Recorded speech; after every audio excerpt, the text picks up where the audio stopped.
Ya, voy a retomar lo que estábamos hablando al final de la clase, de la última clase que fue ayer, porque vamos a necesitar algunas de las cosas que vimos al final y para los que no pudieron venir ayer también. Entonces, lo que estamos haciendo es tratando de hacer algoritmos que puedan funcionar mejor que el algoritmo de descenso de gradiente vainilla, que le dicen, ¿sí? Que el que hemos usado hasta ahora, que es simplemente multiplicar por la tasa de aprendizaje la dirección negativa del gradiente y actualizar los parámetros en esa dirección. Entonces, lo que habíamos visto es que una primera idea, voy a hacer más o menos rápido aquí, una primera idea, si se acuerdan, esos eran los contornos de mi función de error, y una primera idea era, en vez de dirigirme directamente por el gradiente, porque en este caso, ¿qué es lo que pasaba con el gradiente? Que se iba a ver como así. Entonces, en vez de dirigirme por el gradiente, para tratar de llegar más rápido al mínimo, lo que voy a tratar de hacer es un promedio de los gradientes. Y lo que vimos que una manera más o menos estándar de hacerlo era haciendo lo que se llamaba un promedio exponencial móvil, que es según la fórmula que está allá. Ahora, no miren la fórmula, prefiero que lo veamos de nuevo acá, ¿sí? Entonces, si se acuerdan, todo esto es repaso de lo de ayer. El descenso de gradiente siempre se ve así, se ve como voy a actualizar a W y W va a ser igual a W menos la tasa de aprendizaje por el gradiente de por el gradiente de L con respecto a W. Sí, es el típico, la fórmula de descenso de gradiente. Entonces, lo que nosotros hacíamos en este caso era tratar de hacer en vez de bajar directamente por el gradiente, lo que hacíamos era acumular un promedio del gradiente para cada parámetro. Entonces, lo que hacíamos era algo como esto. Creo que así le había puesto a la variable. Entonces, esto es lo que iba a hacer, iba a acumular el gradiente y esta cuestión la dejábamos así. Decíamos, esto va a ser beta por eso más 1 menos beta por el gradiente en particular, ¿sí? Entonces, para los que no estuvieron ayer, muy rápido, lo que hace esto es simplemente ir guardando como una estadística de los valores pasados del gradiente. Lo que hace, si se dan cuenta, esto se va acumulando, ¿sí? Entonces, en vez de acumular como un promedio del gradiente, lo que hago es acumulo el valor pasado multiplicado por un ponderador y el valor de gradiente lo multiplico por 1 menos el ponderador. Entonces, ¿eso qué quiere decir? Que como el valor de gradiente en esta iteración va a pesar 1 menos beta y toda la historia anterior va a pesar beta. Entonces, hicimos el desarrollo la clase pasada y nos dimos cuenta que lo que va pasando es que a medida que voy pasando en varias iteraciones, la ponderación que yo le doy a valores pasados de gradiente se hace exponencialmente más chica.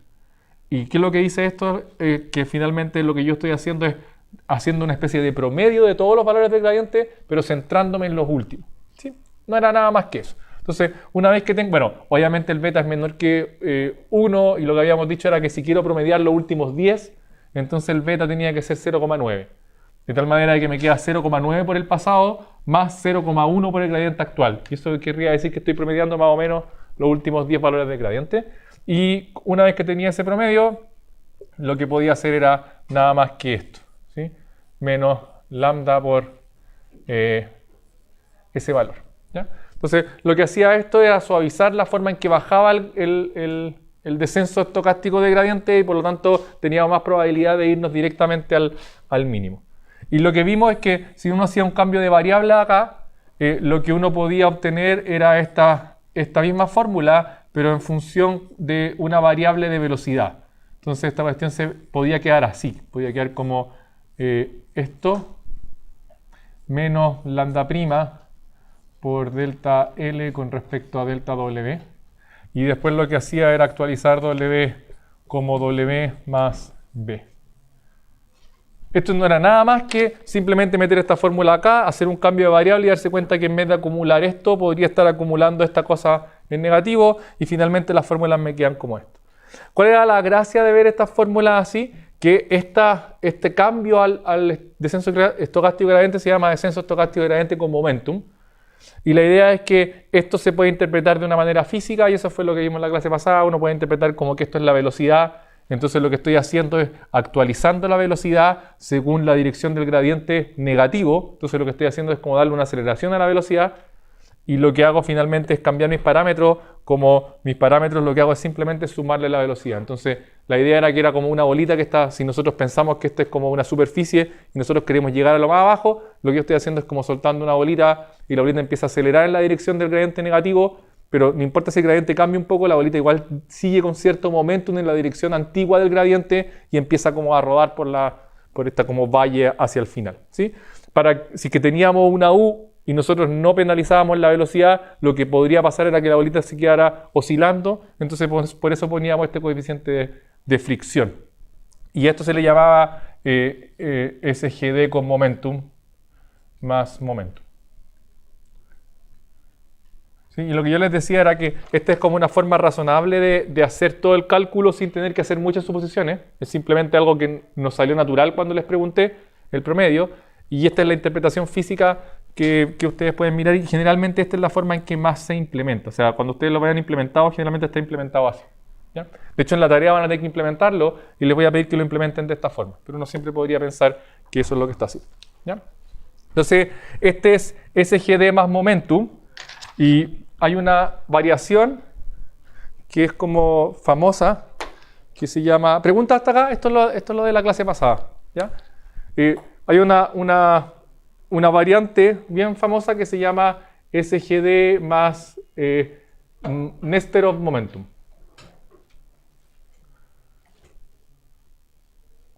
Esta no les voy a hacer implementarlo, pero es bueno que la conozcan porque es como bien, o sea, la van a encontrar por ahí varias veces nombrada.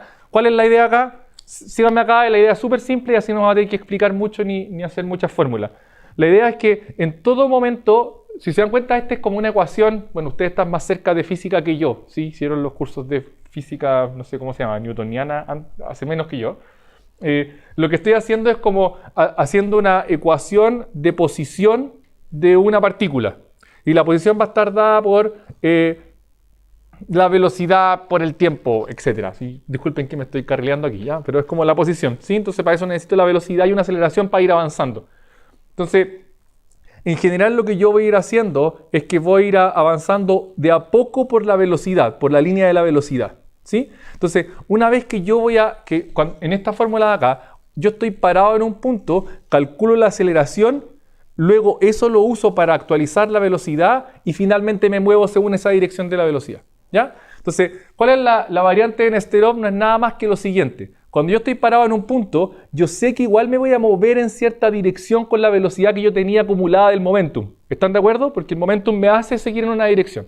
Entonces, lo que hace Nesterov es decir, en vez de evaluar la aceleración en el punto en el que estoy parado ahora, evalúa la aceleración en un punto aproximado al que voy a ir a parar igual por el momentum que llevo.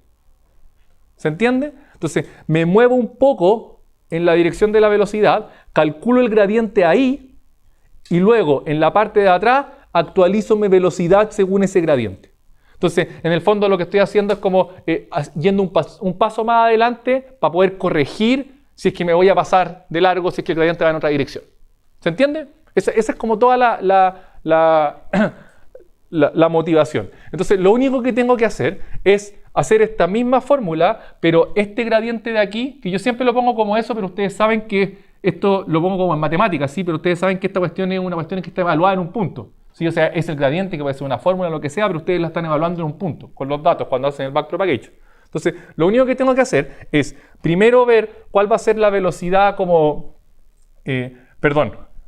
¿dónde voy a ir a parar con mis parámetros si es que yo aumentara mis parámetros ahora con la velocidad que llevo? Entonces lo que hago es decir, W tilde va a ser igual a W más la velocidad que tenía en la iteración anterior. O sea, como lo que estoy haciendo es diciendo, me voy a ir a parar allá. Ese es el cambio que yo haría si es que no hago ningún cambio. Y después lo que voy a hacer es actualizar mi velocidad con la misma fórmula que está aquí, pero computando el gradiente evaluado en este punto. Entonces lo que voy a hacer es dl con respecto a dw, pero evaluado en el w gorro. ¿Se entiende lo que significa esto, no? Es como evalúo el gradiente del nuevo punto, en el punto que yo aproximo a donde voy a estar en un paso más. Y eso es la nueva velocidad. Y después lo único que hago es olvidarme de todo lo anterior y actualizar igual como quiero actualizar, o sea, como actualizaba antes. ¿Sí? Entonces esa es la variante de Nesterov del descenso de gradiente con momento. De nuevo, no es nada muy extraño, es simplemente una forma de aproximar mejor. Y lo que se ha mostrado empíricamente es que esta funciona bastante bien, un poco mejor que esta de acá. ¿Sí? Recuerden que todo lo que estamos haciendo ahora en optimización es ser capaces de llegar más pronto a una buena solución, a una combinación de los parámetros que me da un buen error. Eso es lo que queremos. No queremos quedarnos pegados por allá arriba y bajar más lento. ¿Sí? Eso es lo que queremos hacer. ¿La pregunta hasta acá? No es nada muy complicado, ¿sí? Ya, entonces déjenme ver que no le haya mentido y lo haya hecho todo bien. Claro que les mentí. Sí, les mentí, pero poquitito. ¿Ya? Les mentí por esto, porque aquí lo que tengo que hacer es usar alfa por... En el fondo esto es un poquito lo que voy a bajar. ¿Sí? Porque quiero realmente moverme, porque si no me va a mover quizá en qué dirección. ¿Ya? Entonces supongo que con eso no tengo más problemas. Tienen que tener cuidado, porque aquí lo estoy haciendo yo parámetro a parámetro, pero cuando hago esta evaluación, típicamente lo que voy a necesitar no van a ser solo los valores del parámetro W. ¿Recuerdan cuando ustedes hacen el gradiente con respecto a U puede depender del valor de H, del valor de un montón de otras cosas? Entonces, esta es una forma simple de hacerlo en la pizarra, pero lo que yo quiero realmente es calcular esto para todos los parámetros y luego hacer esta actualización para todos los parámetros y poder evaluar en la posición que yo quiero realmente. ¿Sí? Bueno, ustedes ya están acostumbrados, ya han hecho un montón de... O sea, supongo que, bueno, todos los que entregaban la tarea, esta parte de la tarea, tienen que haber hecho el descenso de gradiente estocástico normal, simple, ¿sí? Que es como este pedazo de acá con doble menos, con DLW, ¿sí? Ahora, y lo otro que debieran sentir es que implementar esta cuestión no debiera ser tan difícil. Eso es lo que debieran sentir, no es como una cuestión como demasiado complicada. ¿Ya? Ya. Entonces, esto es lo que hacía era como tener como esta motivación de velocidad. Lo que vamos a ver ahora, más o menos rápido, porque ya conocen varias de estas cosas, es que vamos a ver otro algoritmo en donde se dice que lo que hacen es adaptar la tasa de aprendizaje. No sé si se dan cuenta que acá la tasa de aprendizaje no varía. O sea, en el fondo, la tasa de aprendizaje... Ya, voy a ordenarme, ¿ok? Cuando nosotros estamos haciendo este tipo de fórmula, lo que tenemos al menos dos hiperparámetros. Tenemos todos los parámetros de siempre y tenemos al menos dos hiperparámetros. En los dos casos. Tenemos el coeficiente de fricción o el coeficiente de exponenciación para el promedio exponencial móvil y además tenemos nuestra tasa de aprendizaje. Ahora, si ustedes lo notan, todos los cambios que estamos haciendo aquí son con respecto al gradiente, pero no estamos haciendo un cambio en la tasa de aprendizaje. La tasa de aprendizaje se mantiene fija. Y para todos los parámetros yo voy a usar la misma tasa de aprendizaje. Creo que tú fuiste el que me preguntaste ayer que yo podría lograr algo similar cambiando la tasa de aprendizaje. ¿Ya? Entonces, eso es otra estrategia. Hay otro tipo de estrategia en donde yo lo que voy a hacer es cambiar las tasas de aprendizaje para poder mejorar los algoritmos de aprendizaje. ¿Sí? Ya, entonces, esa es como la familia de lo que voy a empezar a ver ahora. Algoritmos con tasa de aprendizaje variable. ¿Cuál es la forma? Ya, a ver, síganme acá, que esto también debería ser fácil. Entonces, una forma trivial de modificar la tasa de aprendizaje que podría mejorar el aprendizaje en general es la siguiente. Noten que cuando yo empiezo a moverme, esto de nuevo son los contornos de una función que va decayendo, ¿sí? Con un mínimo ahí. Entonces, cuando yo me empiezo a mover, si yo hiciera descenso del gradiente completo, que es lo que no hacemos, que hacemos descenso del gradiente estocástico o por batch, por pedacitos por mini batch. Si yo hiciera un descenso del gradiente completo, generalmente lo que haría sería como moverme así. Y llegaría al mínimo, ¿sí? Eso es como optimización estándar. Ahora, yo hago descenso de gradiente por mini paquete. ¿Eso qué quiere decir? Que cuando estoy parado acá, yo solamente aproximo la dirección del gradiente con los ejemplos que estoy mirando ahora. Entonces, si bien no voy a dirigirme hacia allá, tampoco me voy a dirigir como para arriba, pero me voy a empezar a hacer como esto. ¿Sí? Por ejemplo, así. Entonces me voy a empezar como a mover. De repente puedo irme para arriba, ¿sí? y me va a empezar a mover a tratar de llegar al mínimo. ¿Se entiende por qué es así, cierto? Porque estoy aproximando el gradiente. Ahora, lo que puede empezar a pasar es que la tasa de aprendizaje me dice el tamaño del salto que yo voy a ir haciendo. El gradiente me dice la dirección y como como la magnitud, pero además tengo la tasa de aprendizaje que me dice por cuánto voy a multiplicar esa magnitud. Entonces, lo que podría pasar, si es que esa magnitud es muy grande, la de la tasa de aprendizaje, es que cuando esté muy cerca del mínimo, empiece como a dar vuelta, ¿sí? Y a oscilar, y nunca llegue a una solución que sea suficientemente buena. Simplemente porque mis pasos son muy grandes y tengo mucho ruido en la aproximación del gradiente. ¿Se entiende? Entonces, lo que podría hacer en este caso, que es como la forma más trivial de mejorar ese problema, es ir haciendo que la tasa de aprendizaje sea más chica a medida que voy avanzando en el descenso del gradiente. ¿Sí? Entonces, ¿cuál es la promesa o lo que nosotros esperaríamos? Es que si empiezo a descender, a hacer que la tasa de aprendizaje sea más chica, cuando esté cerca del mínimo va a ser tan chica que las oscilaciones alrededor del mínimo van a ser mucho menores y por lo tanto voy a obtener una mejor solución. ¿Se entendió? Ya, eso es todo. Eso se llama decaimiento de la tasa de aprendizaje. ¿Sí? ¿Y cómo la puede decaer uno? Como a uno se le ocurra. Entonces, hay un montón de formas de decaer la tasa de aprendizaje. Entonces les voy a mostrar un par, pero ustedes pueden probar la que ustedes quieran. Entonces, opción 1, lo que yo podría hacer es algo como esto. Podría decir que mi tasa de aprendizaje dependa del paso en el que voy. Entonces podría ser como 1 partido por 1 más d por t, por una tasa de aprendizaje inicial, donde este es un 1. ¿Sí? Donde t es el paso del descenso de gradiente.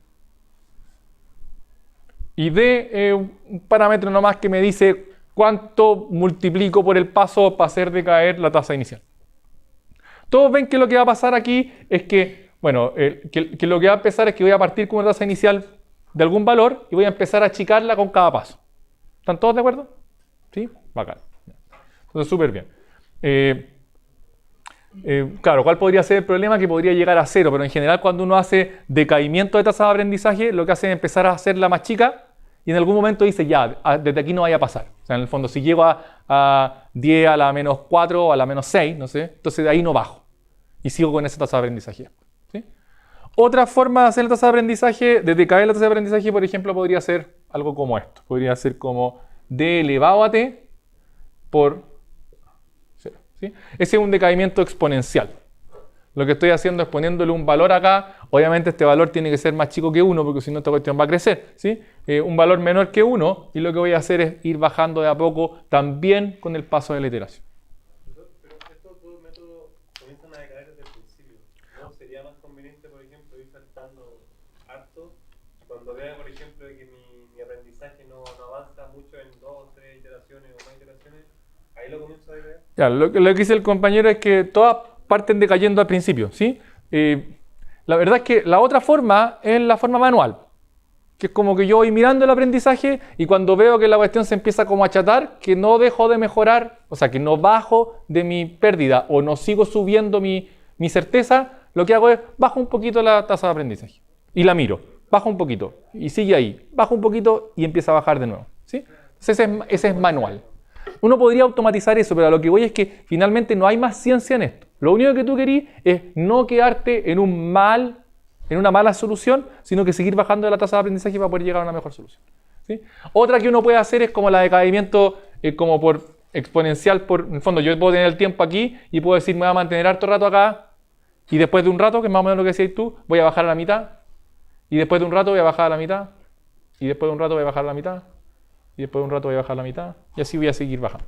Ahora, típicamente lo que se hace es dejar un mínimo. O sea, después de ese mínimo yo no voy a seguir bajando. ¿Sí? Y eso es para que no llegue a 0 nomás. Ahora, si yo hago un decaimiento de esta forma, en general no voy a llegar nunca a 0, pero va a haber un momento en que va a ser suficientemente chico como que el computador ya no saque ventaja de eso. Es parecido a lo que estáis preguntando, ¿no? Ahora, uno igual lo podría hacer manual. ¿Sí? Lo otro es un decaimiento lineal. O sea, yo tengo lambda 0 aquí, tengo... O sea, puedo hacer esto, ¿no? Este es la inicial, este es el último que quiero tener, el lambda mínimo, y aquí está el 0, y lo que puedo decir es como ya, quiero que en 100 iteraciones esta cuestión llegue acá, entonces hago una función que lo que haga esto, ¿sí? Y también puedo decaer así. Y ustedes saben cómo hacer una función de la recta, entonces lo pueden hacer y lo implementan. ¿Ya? Entonces, esa es la forma más simple de adaptar la tasa de aprendizaje. Lo que voy a hacer, noten que ustedes pueden combinar esto con Momentum, por ejemplo. ¿Sí? O sea, pueden tener el mismo algoritmo de Momentum e ir actualizando la tasa de aprendizaje sin problema. ¿Ya? Entonces, esa es una forma. Ahora, noten que en ambos casos, lo que tengo, en un caso tengo que voy a modificar el gradiente para seguir pasando y por lo tanto no voy a cambiar la tasa de aprendizaje. Y en este caso, a pesar de que voy a cambiar la tasa de aprendizaje no la voy a cambiar dependiendo del parámetro. ¿Sí? Entonces, lo que puede empezar a pasar es que yo pueda tener parámetros en donde el gradiente sea muy potente y parámetros donde el gradiente sea más chico. Y lo que a mí me gustaría es no decaer de la misma forma la tasa de aprendizaje en el parámetro chico como en el parámetro grande. ¿Se entiende? ¿O no se entendió nada? Ya voy a tratar de decirlo de nuevo. En el fondo, puedo tener un punto en donde el gradiente, imagínense que tengo solo 2 dimensiones, ¿ya? Y que la cuestión se ve así. ¿Ya? Entonces esa es la función de error. Entonces, lo que nos pasaba en este caso era que esta dirección tenía el gradiente muy pronunciado, ¿sí? Y esa dirección tenía el gradiente más pequeño. Entonces, una forma de mejorar esto era con el momentum, ¿sí? Pero otra forma podría ser un poquito más agresivo y decir, ok, voy a cambiar, más o menos lo que estás diciendo tú, voy a adaptar la tasa de aprendizaje de tal manera de que sea más chica en esa dirección y no sea tan chica en esa otra dirección. ¿Sí? Entonces, voy a evitar las fluctuaciones en este caso. ¿Te cachas? Que ayer tú me hacías esa propuesta. ¿Cómo no sabes a priori cuál es más larga que otra? ¿Cómo crees tú? ¿Cómo creen? ¿Cacharon la pregunta? O sea, ¿cómo voy a saber a priori cuál va a ser más larga? No tengo cómo saber cuál va a ser más larga, pero ¿qué podría ser? La evalúo y ¿qué es lo que hago? ¿De nuevo, Javier? O sea, podría ir el vector y sí, de hecho, puedo hacer eso, ¿sí? El problema es que eso igual puede ser ruidoso, porque puede ser que justo esté como en un momento de mucha pendiente, pero antes no haya tenido mucha pendiente. ¿Sí? Entonces, finalmente lo que siempre puedo hacer es hacer una estimación de cómo va a variar, porque lo que yo quiero es saber cuánto va a variar, ¿sí? Mi gradiente. Si mi gradiente se va a ver muy fuerte en esa dirección, porque históricamente se ve muy fuerte en esa dirección, entonces lo que podría hacer es hacer una tasa de aprendizaje más chica ahí, o una tasa de aprendizaje más grande en la otra dirección. Al menos se entiende el problema, ¿no? ¿Sí? Lo que yo quisiera es adaptar mi tasa de aprendizaje a partir del gradiente, pero no me gustaría que fuera tan ruidosa como simplemente evaluar, que es lo que estaba proponiendo Javier. ¿Por qué no simplemente evaluar? Porque si se dan cuenta, cada vez que yo evalúe en ese punto, yo no estoy evaluando el gradiente real, yo estoy haciendo una aproximación que depende del paquete que estoy considerando. Todos lo ven, ¿no? Si yo tuviera gradiente completo, entonces podría hacer lo que dice Javier, que es simplemente evaluar. Pero como una aproximación, la aproximación puede ser muy ruidosa. Entonces, para bajar el ruido de esa aproximación, lo que puedo hacer es promediar, que es lo que ya habíamos hecho antes. Entonces, el primer algoritmo de optimización que hace algo de ese estilo, lo que hace es, bueno, se llama AdaGrad. El algoritmo se llama AdaGrad, que ya no se usa, pero es interesante como, o sea, no es que no se use, perdón. Ya, disculpen, pero hay otros algoritmos que supone que son mejores que esto, que AdaGrad, cacha, que es como Adaptive Gradient, ¿sí? No es nada muy complicado. Entonces, la idea es que voy a adaptar la tasa de aprendizaje en cada parámetro por separado, pero lo voy a escalar inversamente proporcional a la raíz cuadrada de la suma de todos los valores anteriores del gradiente. Ya, pues, sonó un poco extraño, pero ya, voy a decirlo más simple. Lo que voy a hacer es lo siguiente.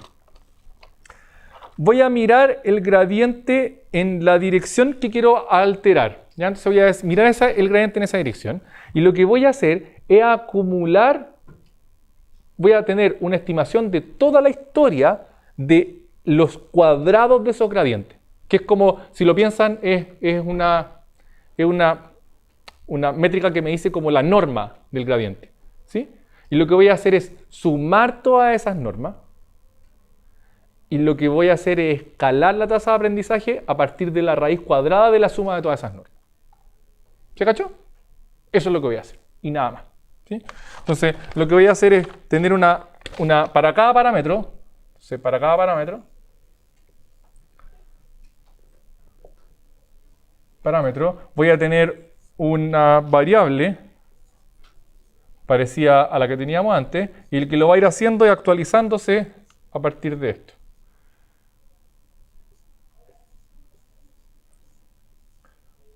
Bueno, voy a ponerle aquí para cada conjunto de parámetros, si no es cada parámetro, es cada como... Bueno, ustedes entienden, si para cada una de las matrices que yo tengo como parámetro. Entonces lo que voy a hacer es esto. Recuerden que lo que eso es una multiplicación punto a punto, ¿sí? Entonces, lo que estoy haciendo, noten que lo que tengo aquí es una acumulación de los cuadrados de todos los gradientes. Histórica, todos completos. Y lo que voy a hacer ahora es, cuando voy a actualizar W, lo que voy a hacer es usar esta fórmula para actualizar. Voy a decir W y voy a hacer un paso del descenso de gradiente, igual que antes, pero el paso del descenso de gradiente, la tasa de aprendizaje, la voy a corregir. Y la voy a corregir según esto. ¿Sí? Y la voy a multiplicar por el gradiente en la dirección en la que me interesa. ¿Sí? Bueno, y este no es por, claro. Así. Noten lo que hice. En esto, lo primero que tienen que notar es que esto, como voy acumulando el cuadrado de los tensores, esto tiene las mismas dimensiones que el tensor que tengo acá, ¿sí? Entonces lo que tengo tengo un tensor que tiene las mismas dimensiones que el tensor del gradiente, y lo que tiene acumulado la suma de todos los cuadrados de los parámetros en toda la historia. Y lo que voy a ir haciendo es voy a ir dividiendo por la raíz de esa suma, ¿sí? Y noten por qué se llama adaptivo, porque lo que estoy haciendo es que, como esta es una multiplicación punto a punto, y esta también es una raíz punto a punto, si todas estas cuestiones son punto a punto como son tensores, entonces lo que está pasando es que para cada parámetro que aparece ahí, yo estoy usando una tasa de aprendizaje distinta. ¿Lo notan, cierto? Si no lo notan, pregúntenme. Pero es eso, lo que estoy haciendo es para cada parámetro estoy utilizando una tasa de aprendizaje distinta. Esto es ADAGRAD. No es nada más que eso, ¿sí? No sé si algunos han hecho cursos de optimización así como avanzada o no. ¿Habían visto este algoritmo en general? ¿No? Que tiene se supone que tiene como súper buenas propiedades teóricas de convergencia y cuando la función es convexa. Entonces, como súper bueno para implementarlo numéricamente cuando la función es convexa. Por eso se usa acá también, ¿ya? Pero la diferencia es que en nuestro caso la función no es convexa, es altamente no convexa. Por eso lo vamos a arreglar, de hecho. Ahora, una observación. Cuando ustedes implementan esto, hay que tener cuidado con la división por cero aquí, ¿sí? Porque noten que de hecho, el gradiente podría estar como plano en muchas partes y lo que va a pasar es que me va a quedar un 0, voy a dividir por 0 y se va a ir todo al carajo, ¿sí? Entonces, lo que tengo que hacer cuando implemento es que en general pongo aquí un más epsilon, donde epsilon es un valor cualquiera muy chiquitito. En general es como 10 a la menos 8 o 10 a la menos 7, lo que sea. Pero cada vez que ustedes van a implementar alguna cosa de esta y abajo ponen algo que depende de los parámetros, tienen que tener cuidado con la estabilidad numérica y ponerle un epsilon, ¿sí? Entonces, voy súper rápido. Ya, bueno. Entonces lo que les decía era que teóricamente yo no soy experto en optimización, digamos, como estándar, ¿sí? Pero lo que yo leí de este algoritmo es que tiene muy buenas propiedades cuando la función es convexa, la que estoy optimizando. Sin embargo, en Deep Learning, que es lo que estamos viendo nosotros, esta cuestión es altamente no convexa y puede tener más problemas para converger este ADAGRAD. En general, ¿cuál es el problema? Que si la función es convexa, tener la suma de los cuadrados de los gradientes desde el principio es una buena idea. Cuando la función no es convexa, eso no es una buena idea, porque puede ser que el gradiente haya oscilado en un montón de direcciones hacia arriba y hacia abajo hasta antes de que yo llegara al hoyito que voy a quedarme pegado como el mínimo local que estoy buscando, ¿sí? Entonces, en general, tomar el promedio desde el principio no es una buena idea para para el tipo de optimización que vamos a estar haciendo nosotros. Entonces, cuando tomar el promedio desde el principio no es buena idea, ¿qué promedio usamos? El promedio móvil exponencial. Por eso les decía que era bueno hablar de eso antes, porque esta cuestión la vamos a usar en todos estos algoritmos, ¿sí? Entonces, y así como bien simple, para no ponerle mucho más color, si yo cambio esta acumulación desde el principio por el promedio móvil exponencial de los cuadrados, obtengo un algoritmo que se llama RMSProp, ¿sí? Que significa root mean square propagation. Si es que no me carrilea. ¿Sí? Root mean square propagation. Sí, root mean square propagation. ¿Ya? Entonces, ¿cuál es la idea? Bueno, este lo propusieron en el año 2012. Lo que es interesante es que no lo propusieron en ningún paper, sino que lo propusieron así como en una clase. Y es como, no sé, pues, usted en esta clase, si yo le hubiera dicho cómo lo podríamos modificar, usted podría haber dicho, bueno, cámbialo por promedio exponencial móvil, ¿sí? Y resultó que finalmente es como ultra útil y fue como el mejor algoritmo de optimización durante mucho tiempo en Deep Learning. Entonces, como re fácil hacer, bueno, dije re fácil, pero posiblemente no es tan fácil porque uno tiene que llegar a este punto para que se le ocurran algunos cambios, pero no es tan difícil hacer cambios pequeños que mejoran mucho la performance de algunos modelos de Deep Learning, ¿sí? Entonces, ¿qué es lo que es RMSProp? Rápido, porque ustedes ya están grandes para hacer esto. Entonces, lo que hago es mantener esto, que es beta por S de W más 1 menos beta por el cuadrado, ¿sí? Por dl a dw punto a punto dl a dw. Entonces noten que lo que tengo ahí es un promedio exponencial móvil de los gradientes al cuadrado, y luego lo único que hago es decir w 2 punto igual w menos lambda, que es mi tasa de aprendizaje inicial o la tasa de aprendizaje fija, la raíz de S de W multiplicado punto a punto por el gradiente. ¿Sí? Entonces ese es RMSProp. Los que han usado ya algunos de los frameworks de Deep Learning seguramente ya habían escuchado ese nombre porque típicamente uno lo pone por ahí. Le preguntan así, ¿cómo actualizar? Ya, RMSProp. No sé por qué, pero ahora ya lo saben, ¿sí? Ahora ya lo saben. Es bien simple. Pregunta.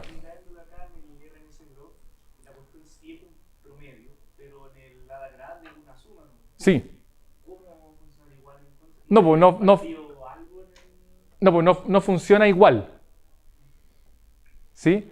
La idea es que este funciona bien si es que estoy en una superficie que es convexa.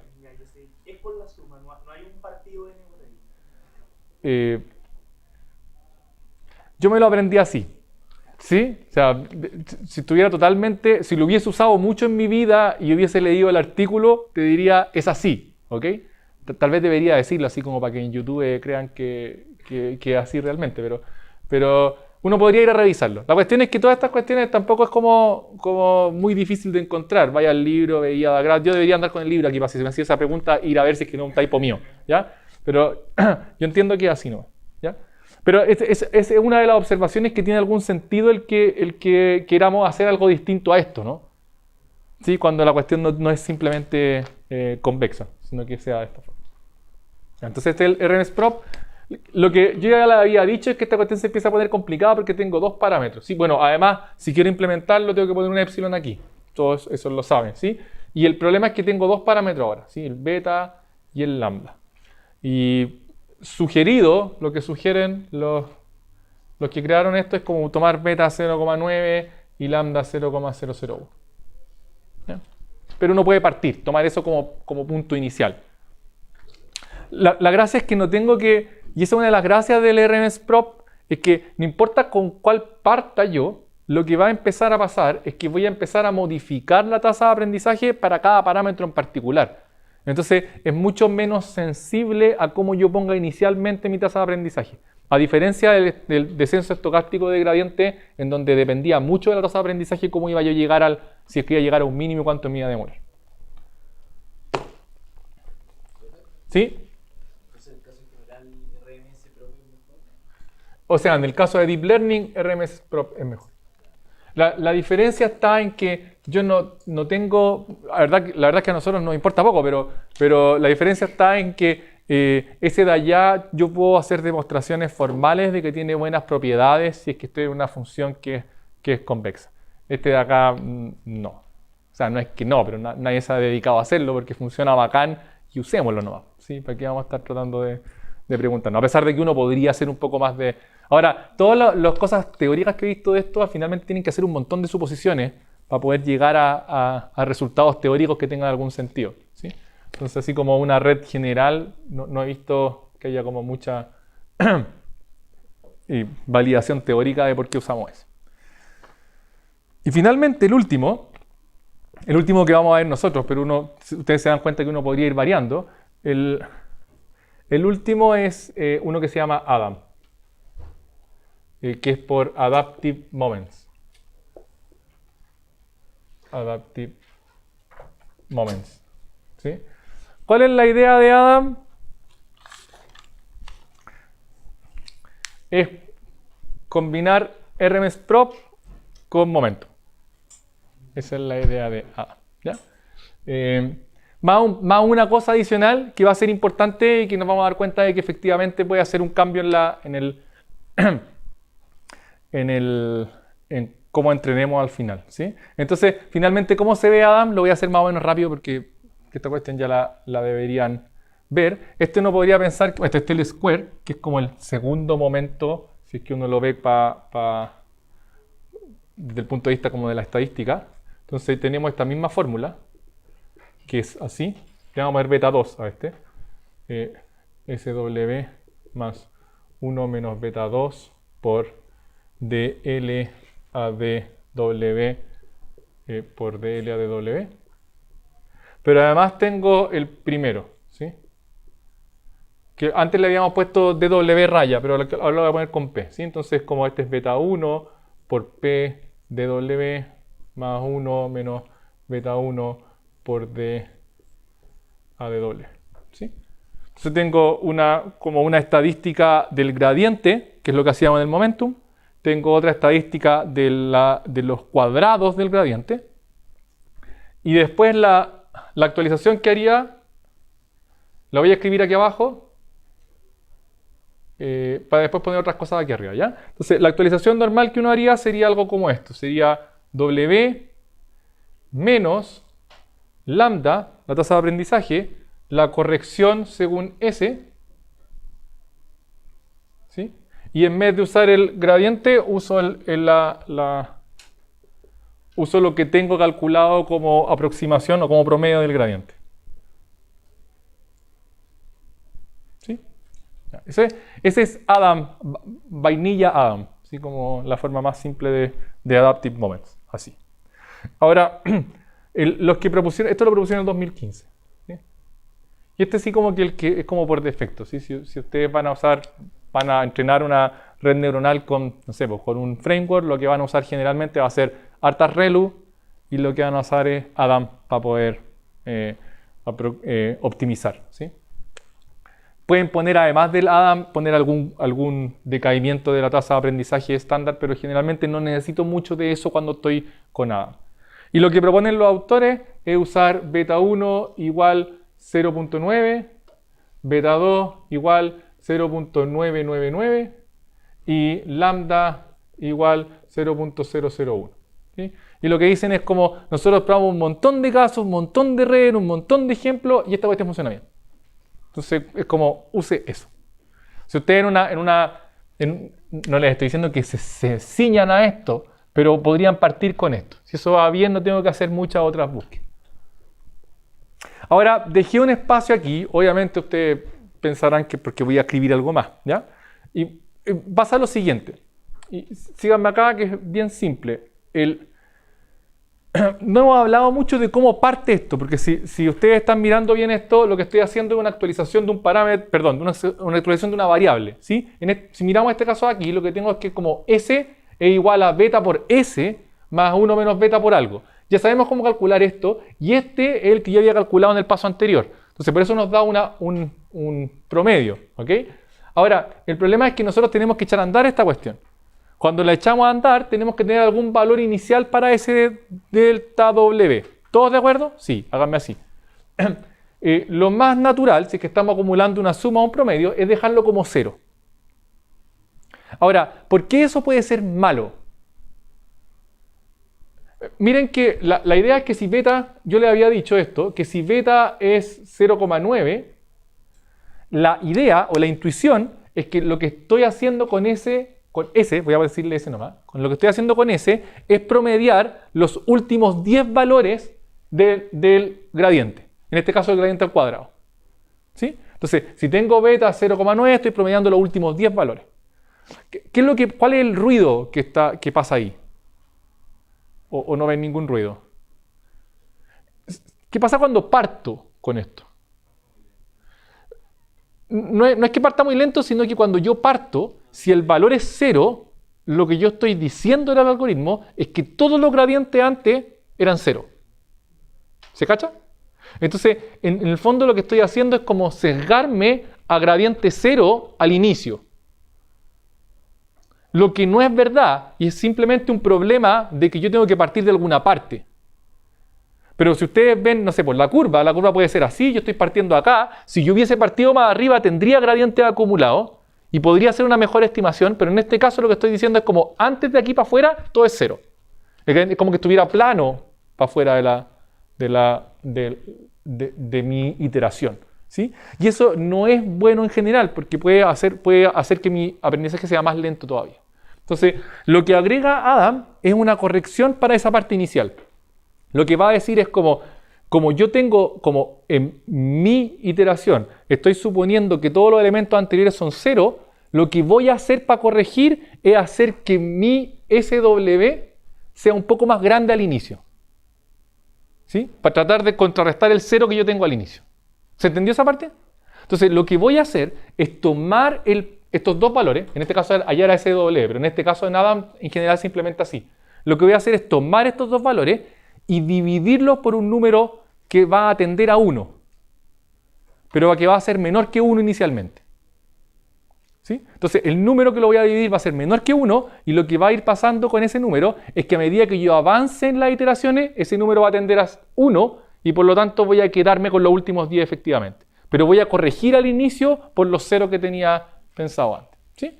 Entonces, voy a poner la fórmula y después se van a dar cuenta que es bien razonable. Entonces, lo que voy a hacer es calcular un nuevo P que se va a ver así. Se va a ver como el P de la iteración dividido por 1 menos beta 1 elevado a T.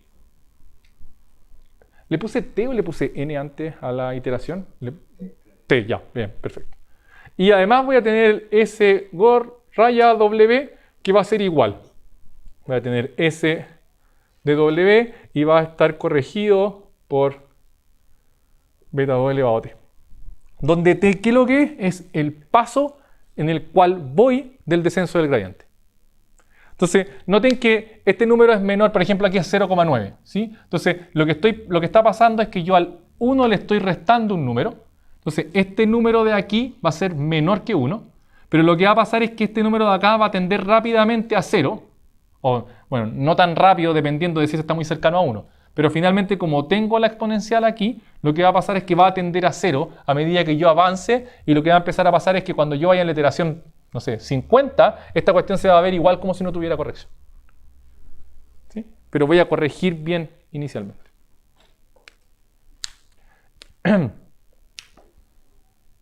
¿Todo bien? Bueno, si corregí tengo que usarla en alguna parte, ¿no? Entonces lo uso así. ¿Sí? Entonces es el algoritmo de Ada. Lo que quiero que noten es que no es muy complicado, pero sí lo que ha demostrado es que en la práctica funciona súper bien. De hecho, es el que deberían usar en general para poder avanzar y entrenar redes neuronales profundas. Sí, pregunta. Entonces, ¿se asume que es 0 con eso? ¿Perdón? El valor inicial de P y S es 0, ¿se asume que es 0 con eso? O sea, sí, tú partes con 0. Pero si te das cuenta, lo que pasa es que en la primera iteración inmediatamente estáis corrigiendo. Entonces estáis aumentando un poquito el valor en la primera iteración al tiro para compensar el hecho de que tenéis 0 antes y que el promedio móvil te quede mejor. ¿Sí? Ya, ¿preguntas de esto? Fue bien rápido. Es genial cuando tenemos como el promedio móvil exponencial y ya saben hartas de estas cosas porque pudimos pasar mucho más rápido. Yo pensé que iba a gastarme toda la clase en esto. Entonces ahora voy a tener que rellenar. No, si tengo más cosas que... Dale, pregunta. ¿No sería quizá mejor ponerle, en vez de 0 al principio, algún otro valor, no sé, el gradiente puro 1? Una cuestión así, o al azar, repetía varias veces. ¿Eso? El problema es que hay que probarlo. Si así es esta cuestión, ¿sí? Pero ¿qué pasaría si pusiera el gradiente igual a 1 antes? Lo que estáis haciendo es... El problema es que no vaya a poder sacarte eso de encima, ¿no? O sea, ese 1 te va a seguir toda tu vida, hasta el final. ¿Sí? O sea, me refiero hasta el final del entrenamiento.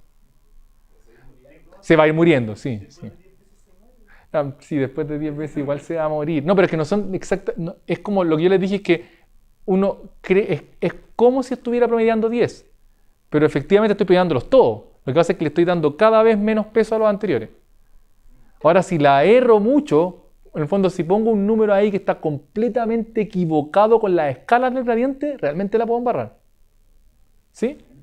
Entonces, de hecho, el 0 eso es lo que está molestando ahí. Ahora, la puedo embarrar al principio y puede ser que pierda las buenas propiedades de Adam, pero en general, si uno la quiere implementar rápido, uno se puede olvidar de esto y puede suponer como que va a hacer 100 iteraciones, que no importa que pierda, y de ahí para adelante esta cuestión va a ser como ya no voy a tener ningún... No me va a afectar en nada. ¿Sí?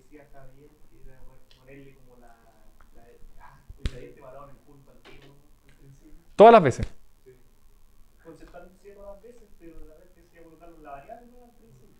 Es que si lo ponía en la variable, lo que te va a pasar es que vaya a empezar a promediar ese, pero ese no va a tener ninguna acumulación anterior. Entonces te va a pasar lo mismo. Es como tuviera el gradiente en el principio y vaya a suponer que son 0 los días, todos los anteriores. No era acumulado, como el gradiente del punto inicial.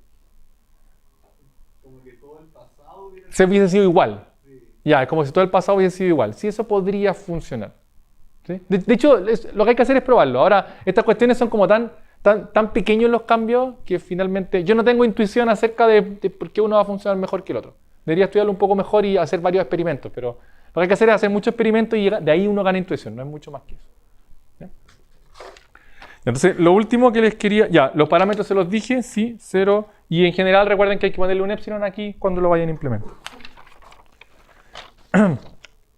En general, lo que pasa con estos algoritmos de optimización y deep learning es que es muy fácil hacer un algoritmo nuevo de optimización. ¿Sí? Por ejemplo, es muy fácil llegar y hacer el cambio que está proponiendo, no sé, el algoritmo de Castro, ¿sí? Cambiar esta cuestión por algo. Ahora, la pregunta ¿es significativo lo que estáis ganando? Entonces, en general, estos algoritmos como que no sé, lo han propuesto y la gente ha dicho, hoy sí son bacanes, porque una vez que se propusieron, realmente hicieron un cambio significativo a lo que había antes. No un cambio significativo en cuanto a la fórmula, sino en cuanto al tiempo que me demoraba en converger comparado con los métodos hasta ese momento. ¿Sí? Entonces, por ejemplo, hay un montón de variantes de RMSProp, pero uno le llama RMSProp a todas ellas. ¿Por qué? Porque finalmente esta es la idea que hizo que cambiara la cuestión.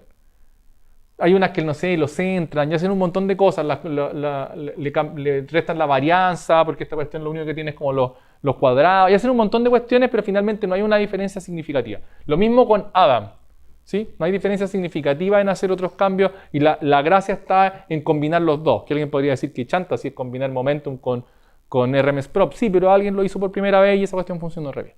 ¿Sí? Entonces, en general, como si uno va a escribir un artículo con un nuevo algoritmo de optimización, es como, ya, tenéis que mostrarme que es realmente más bueno que los anteriores, al menos en algunos casos, para que te pesque. Si no, finalmente, es como puede ser que ya en un caso haya funcionado bien y en los demás no funcione. Ya. Lo que vamos a hablar ahora, para finalizar la primera parte del curso, recuerden que esta primera parte del curso era como fundamentos, lo que vamos a hablar un poco es que, no sé si se dan cuenta que ahora tenemos un montón de hiperparámetros, ¿sí? Tenemos caleta de hiperparámetros que nosotros quisiéramos mover. Entonces, la pregunta es cómo diablos los pongo en alguna parte. ¿Sí? En el fondo, cómo los elijo, cómo los busco. Y, ¿cómo creen que sería bueno buscarlo? ¿En diccionario? ¿A qué te referís con eso? ¿Y hacer qué? No, pero yo tengo que buscar valores. ¿Sí? O sea, por ejemplo, tengo que elegir una tasa de aprendizaje. Tengo que elegir cuántas capas tengo. Tengo que elegir una probabilidad para el dropout. ¿Se acuerdan? ¿Sí? Tengo que elegir un montón de esos parámetros. Se van a reír, pero lo que uno hace es buscarlo al azar. ¿Ya? ¿Cómo? Ah, no, por supuesto, que esa es una de las gracias de Adam. La gracia de Adam es que te dice como, usa esto nomás y chao.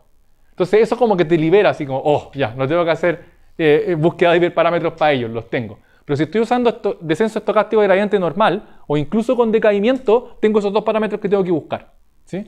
Ahora, puede ser que valga la pena usar descenso de gradiente normal más decaimiento de la tasa de aprendizaje para mi problema en particular, y que para mi problema en particular ande mejor que Adam. Y por lo tanto sí tendría que buscar hacer una búsqueda de hiperparámetro ahí. ¿Sí? A lo que voy es que Deep Learning, por lo menos hasta ahora, es una cuestión ultra empírica. O sea, le he mostrado un montón de cosas que son como los fundamentos, pero cuando yo lo voy a implementar, no hay así como un conjunto de esto es lo que usted tiene que hacer para este problema. Es como, ya, aquí está la arquitectura que yo sé que funciona más o menos bien, estos son los parámetros iniciales, pero ahora busca una que te sirva para tu ejemplo. Porque lo más probable es que no estén solucionando un problema que el mismo que hayan solucionado otra persona antes. Entonces la pregunta es, ¿cómo busco los hiperparámetros? La pregunta. Estaba pensando que si uno tiene como mucho tiempo, muchos recursos, podría como codificar como tipo genética los hiperparámetros o luego hacer un algoritmo genético que los busque por sí. O sea, en general, si te das cuenta, lo que podéis decir es como mis hiperparámetros van a ser parámetros de un modelo más grande. Y lo que voy a hacer es a eso a veces le llaman meta-learning, que es como que yo tengo otra red neuronal encima que busca los hiperparámetros para mis redes neuronales que están debajo, ¿sí? O un algoritmo genético que está arriba y que busca los hiperparámetros para lo que está abajo. Sí, pero para eso sí que tenéis que tener harto tiempo y hartas máquinas, ¿sí? Tenéis que tener cuidado con eso, ¿ya? Entonces, para todos los que no son Google ni Facebook, que no tienen tanto tiempo ni tantas máquinas, lo que tenemos que hacer es desarrollar algunas técnicas para que funcione mejor. Entonces, el tip 1, estos son puros tips, ¿ya? Se los voy a ir dando y los podemos ir discutiendo. El tip 1 es que si yo quiero resolver un problema de imágenes y yo sé que hay otra gente que ya resolvió el problema de imágenes similar, lo que voy a hacer en general es ir a buscar la arquitectura del estado del arte. En el fondo voy a ir a mirar la arquitectura que es la mejor para reconocer gato con respecto a perro y voy a usar esa para tratar de tunearla para tigres versus caballos. ¿Se cacha? Entonces voy y con eso me ahorro el tener que hacer search sobre la arquitectura de mi red. Eso es como lo uno. Entonces lo primero es alguna arquitectura del estado del arte que tenga sentido y se deben cambiar el tamaño de capa y cantidad si es que hay algún underfitting. Si es que estoy haciendo, recuerden que si hay underfitting siempre tienen que aumentar la capacidad. El tip 2 es que si tengo parámetros que son muy chicos, por ejemplo el learning rate, nosotros hemos hablado de valores como 0.1 o 0.01 o 0.001, ¿sí? Si yo quiero hacer búsqueda por ejemplo, quiero ver cuáles son los hiperparámetros que me sirven para el learning rate, ¿sí? para el lambda. Entonces, lo que no tiene sentido es hacer, por ejemplo, voy a decir ya, este es el mínimo, ese es el máximo y voy a pararme en 10 puntos al azar entre esos dos valores. Eso no tiene sentido. ¿Por qué no tiene sentido? Porque esta escala que estamos viendo aquí no es una escala lineal. ¿Lo notan, cierto? ¿Sí? Entonces es una escala exponencial. Entonces, en el fondo aquí tengo 10 elevado a menos 1, aquí tengo 10 elevado a menos 2 y aquí tengo 10 elevado a menos 3. Entonces si quiero hacer búsqueda de este parámetro, imagínense que tiene todo lo demás fijo y quiero buscar en este parámetro, lo razonable es buscar un número en este intervalo. O sea, yo elijo un número en este intervalo, por ejemplo, elijo 10 posiciones en este intervalo real, y luego lo que hago es probar, no sé, elijo a 1, a 2 y hasta 10, ¿sí? Hasta a 10, y luego lo que hago es probar 10 elevado a sub i. Esos son los valores que pruebo. Ese va a ser el lambda i que voy a probar. ¿Se entiende por qué, cierto? ¿Sí? Entonces, en general, esta es la forma de probar hiperparámetros que están en estos rangos. Esto para el lambda, esto para los beta de los parámetros del promedio exponencial móvil, esto también para los dos parámetros de decaimiento cuando yo quiero hacer el learning rate decay. ¿Recuerdan cuando hicimos regularización? Y para la regularización con norma L2 teníamos otro parámetro más, ¿se acuerdan? Que era como un alfa, no me acuerdo qué nombre le pusimos. Ese también tengo que buscarlo. Podría querer buscar las probabilidades para el dropout, aunque en general las probabilidades para el dropout los busco como en 0.5, 0.6, 0.7, 0.8 0,9 y 1. Las busco así, si no las busco como en estos casos. Pero tengo que tener cuidado en cuáles son los rangos de la búsqueda.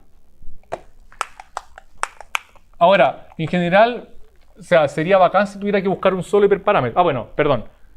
Otros parámetros que tienen rangos razonables, por ejemplo, la cantidad de capas, esas las puedo buscar como linealmente. Si yo, no sé, pruebo con 2, tengo underfitting, puedo irme, no sé, a 5 capas, todavía sigo en underfitting, puedo irme a 7, ¿sí? Pero me siguen que ahí no tengo que hacer ninguna cosa como exponencial, porque tengo números que son razonables. O lo mismo que la cantidad de unidades en cada capa. Entonces eso está bien, eso lo puedo buscar linealmente.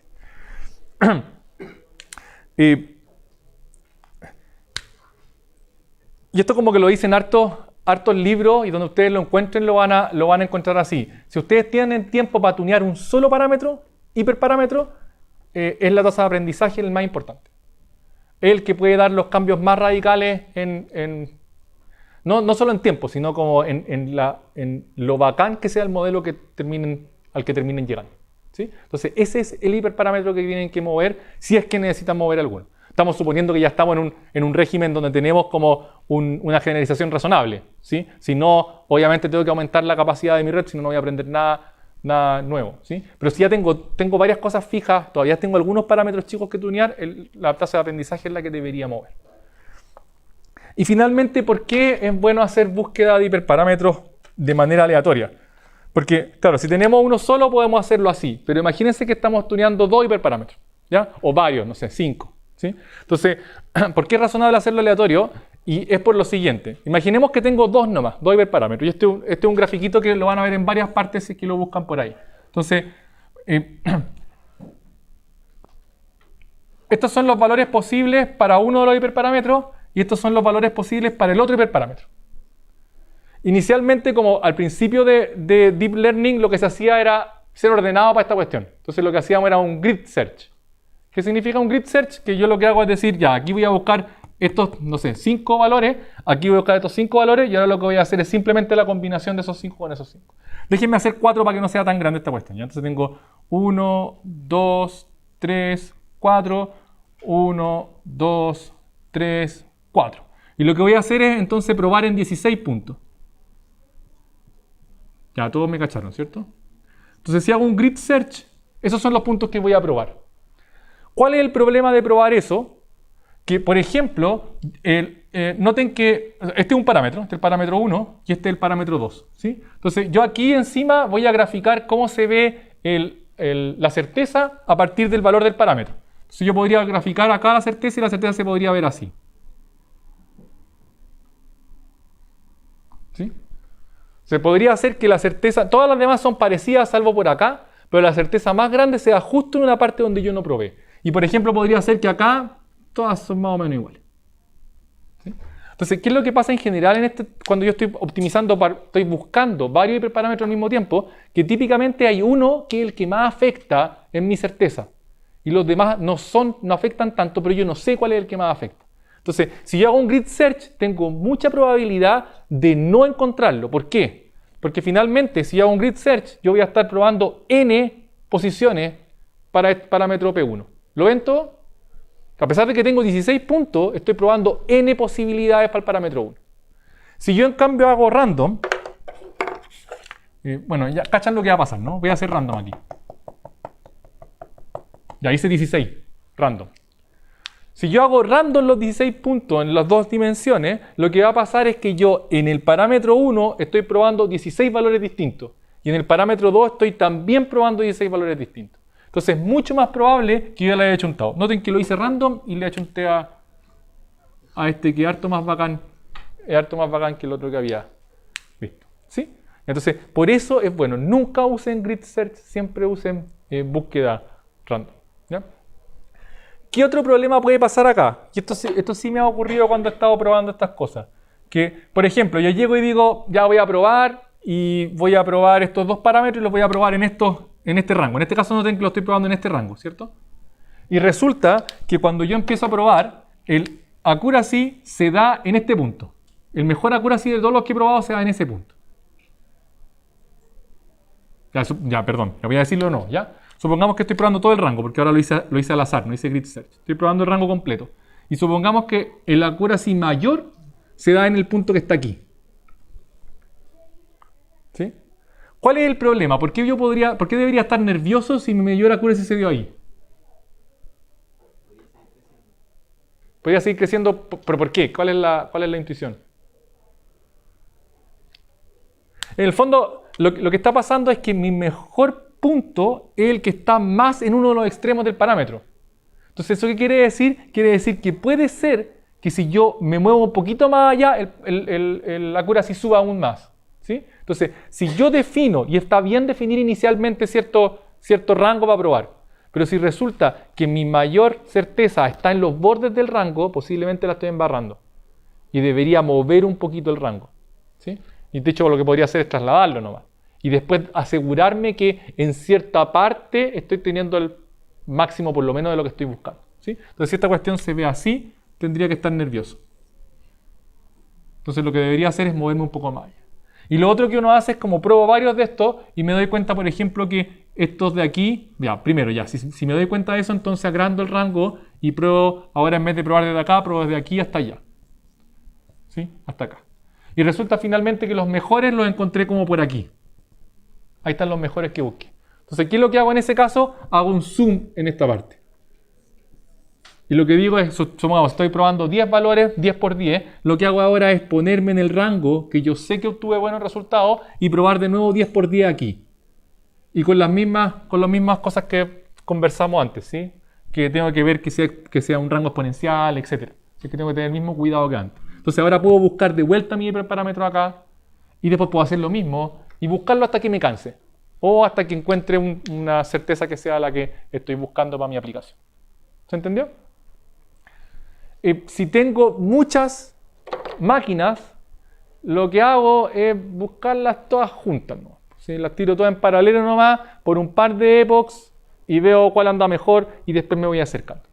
Si tengo una sola máquina, estoy frito y lo que voy a tener que hacer es lo que le llaman babysitting del modelo, que es como estarlo mirando todo el día y ver así como, mejoró con esto, entonces voy a cambiar un poquito, voy a tunear un parámetro y después ver, empezó a empeorar, entonces voy a cambiar el modelo al parámetro anterior y voy a cambiar el otro y hacerle babysitting.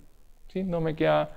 Ahora, si ustedes tienen muchas máquinas, lo mejor es tirarlas todas nomás, esperar un día, ir al otro día y decir, ya, ahí mejoró y después tirarlas todas de nuevo. Por eso si uno tiene muchas máquinas, esta cuestión puede ser mucho más rápido y puede llegar a certezas mucho mejor. ¿Y qué más de eso? Zoom in, eso es lo último que les quería decir respecto de búsqueda de hiperparámetros. ¿Pregunta de esto? Un par de tips más. Posiblemente no he tenido tiempo de dárselo antes, pero no tiene que ver con hiperparámetros, sino con debuguearlo cuando ustedes estén debugueando su código. Porque supongo que ya haciendo la tarea se han dado cuenta de que no es trivial hacer este tipo de cosas. Incluso cuando están usando frameworks, de repente ustedes no se van a dar cuenta si tienen un bug o no. Una forma súper buena de darse cuenta si uno tiene un bug en el modelo o en el código rápidamente es ver si es que mi red con suficiente capacidad es capaz de aprenderse poco de ejemplo. ¿Se entendió? De hecho, en el caso extremo, yo podría pasarle un ejemplo a mi red. Y mi red tiene que aprendérselo. O sea, si yo le paso un solo ejemplo y tengo 5 capas escondidas, con 100 neuronas en cada capa, si mi red no alcanza 100% de certeza con un ejemplo, algo hay que está mal.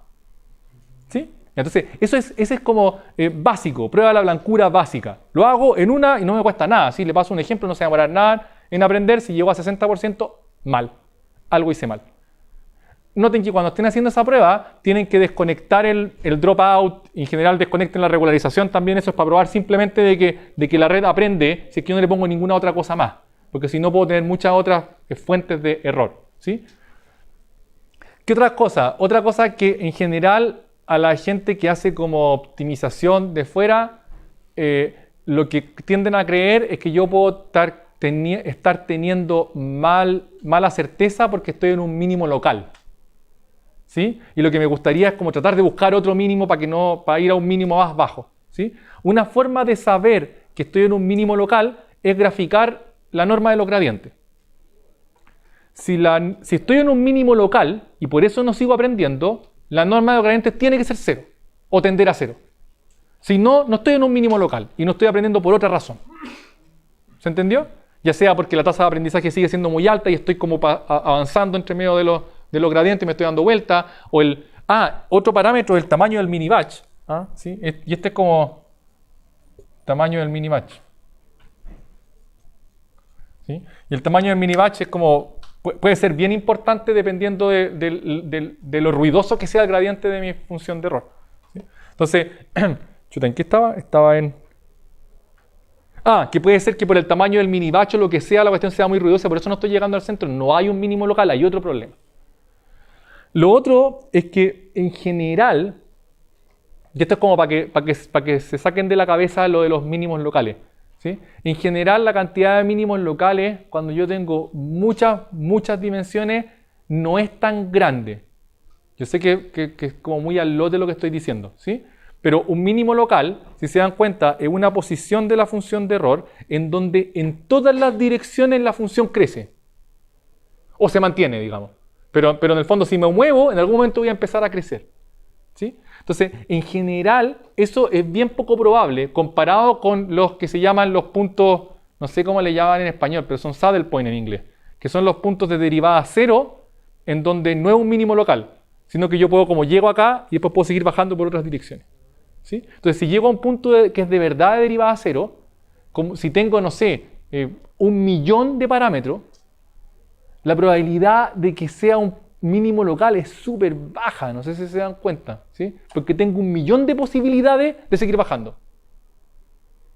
Entonces, en general, estos algoritmos no dejan de aprender porque llegue a un mínimo local, dejan de aprender por alguna otra razón, ¿sí? O sea, si pueden dejar de aprender porque llegue a un mínimo local, sí, sería bacán, y en general si me pasa eso estoy súper bien, en general súper bien, ¿sí? Ahora, lo que sí sé es que no tengo ninguna certeza de que ese mínimo local sea suficientemente bueno con respecto al mínimo global. Ninguna, absolutamente ninguna certeza, ¿sí? De hecho, podría tentar más la suerte que sea como el máximo, ¿sí? Pero ahí seguramente el ruido del gradiente lo va a hacer, del gradiente estocástico lo va a hacer bajar igual, ¿ya? Ya, entonces, eso por un lado. Y para terminar esta parte, recuerden que desde el jueves no hay clase y la próxima semana entra el profesor nuevo. ¿Sí? Profesor nuevo, el José. Si tú querías preguntar algo en general. Sí, dale. No, pero en general, porque quiero seguir hablando.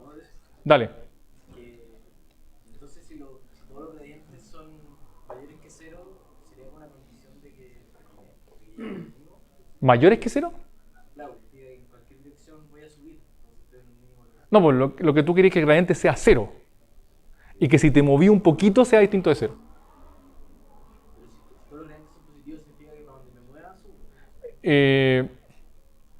Lo que pasa es que si estás en un mínimo, lo que te va a pasar es que todos los gradientes son cero. ¿Sí? ¿Se entiende? Ahora, nota que la intuición uno la tiene a lo más en 2 dimensiones. En 1.000.000 de dimensiones, ¿qué significa un mínimo? ¿Me cachai? Por eso uno como que no lo puede ver realmente, no lo puede visualizar. ¿Ya? Lo último que les quería contar es cómo sigue esto, porque lo que ustedes tienen ahora es como tienen las bases para todo lo que, como los fundamentos de redes neuronales hacia adelante. ¿Cuáles son los cambios que vienen? Son cambios de arquitectura. Y lo que quería mostrarles es como lo que ya hablamos en algún momento, de que finalmente las feed-forward son las redes más expresivas, pero son las más difíciles de entrenar. No es que sean penca, no sé si me entienden, es como porque a uno podría decir, estas redes que están todas conectadas con todas son súper penca porque las que son más bacanas son las convolucionales, ¿sí? Pero lo que quiero que les quede es que son más bacanas las feed-forward. El problema es que no tenemos suficiente tiempo ni tenemos buenas herramientas para que ellas aprendan, ¿sí? Entonces, todas las redes, para hacerlas aprender mejor, lo que uno hace es disminuir la cantidad de parámetros. Y lo que va a hacer realmente es bajarle el poder expresivo a las redes. Que sean menos expresivas, pero bajarle el poder expresivo no simplemente disminuyendo la cantidad de neuronas en el punto intermedio, sino que bajándole la expresividad con cosas que yo sé de mi problema en cuestión. Por ejemplo, si estoy viendo fotos, hay algunas cosas que yo sé respecto de cómo debería aprender si veo fotos, o si veo cosas en 2 dimensiones, o si veo secuencias, ¿sí? Pero lo que yo quiero es bajarle la cantidad de parámetros, bajarle la expresividad para que el aprendizaje sea más rápido. Eso es lo que quiero. Y lo que quiero mostrarles es que finalmente, si se acuerdan, cuando nosotros hacíamos regularización, lo que hacíamos era como bajar la norma de alguno de los parámetros. Hay otra forma de regularizar o de bajar la expresividad, que es una forma un poco más extrema, que es que yo diga estos 2 parámetros, noten que yo tengo cuestiones así, ¿sí? Entonces, esta era como mi primera capa. Y lo que yo podría decir es como quiero que las normas de esta cuestión sean más chicas. Pero quiero permitirle a la red todavía que las normas sean tan grandes como ella quiera. Otra opción sería decirle, por alguna razón, y eso es lo que van a empezar a ver después, decirle que yo quiero que ese peso de ahí sea igual a este peso de acá. Quiero que sean iguales. De hecho, lo podría hacer con regularización. Por ejemplo, le podría poner una penalización a la diferencia de esos dos pesos. ¿Sí? Y si yo exijo que sean iguales, estoy haciendo una aplicación muy fuerte. Le estoy poniendo penalización infinita a la resta. Si lo que quiero es que sea cero la resta. Y ahí empiezan a aparecer nuevas arquitecturas. Entonces, finalmente, las van a ver con el profesor después en detalle. Pero si uno piensa, por ejemplo, en una foto, y uno piensa que le estoy pasando una foto a la red neuronal, si yo pienso en la foto como una cuestión unidimensional, lo que yo estoy haciendo es a la primera capa, conectándola con todos los píxeles de la foto. ¿Sí? Entonces, voy a poner ese píxel, lo voy a conectar con ese píxel, lo voy a pasar ahí, ese píxel, y voy a pasar todos los píxeles. ¿Sí? Entonces, si yo pienso en la foto que es de n por m, voy a tener una cantidad de parámetros para una sola unidad que es proporcional a n por m. Lo que yo puedo hacer, de hecho es lo que hacen las redes convolucionales que dicen, ¿sabéis qué? La primera unidad se va a encargar, por ejemplo, no lo hacen así, pero uno podría decir, la primera unidad va a recibir información de esa nomás, de ese pedacito de ahí. Y las voy a conectar todas con todas a la primera unidad. La segunda unidad va a recibir información, en el caso extremo podría recibir información de ese pedazo. El problema es que si recibe información de ese pedazo de la segunda unidad, voy a perder como la combinación de la información de los dos pedazos. Entonces, ¿qué es lo que empiezo a hacer? Digo, ya, sabéis que la segunda unidad va a recibir ese pedazo ahí. Voy a tener un traslape, que no va a ser mucho. Y eso lo voy a mandar a la segunda unidad. Y así, noten la cantidad de parámetros que voy a disminuir si hago eso. Son gigantes. ¿Sí? Finalmente voy a tener una cuestión acá. En vez de tener n por m, voy a tener esto que va a ser, no sé, pues imagínense que es de 3 por 3. Entonces voy a tener de 3 por 3 multiplicado por cuántos cuadraditos de 3 por 3 me caben ahí. Son súper poquitos, mucho menos que los anteriores. ¿Se entendió? Eso es una forma de cambiar esta arquitectura, pero no es muy diferente a la arquitectura que ya teníamos. ¿Por qué vale la pena hacerlo así? Porque uno sabe que en la foto la información va a estar localizada. La información que a mí me interesa para poder decidir qué es lo que hay en la foto va a estar como en una parte de la foto y la parte va a ser como bidimensional en la que va a estar. Si yo alargo esta cuestión voy a perder la correlación entre los pedazos de la foto. Ahora otra cuestión extrema que hacen las redes convolucionales es que además dicen, ok, voy a tener esta capa de acá.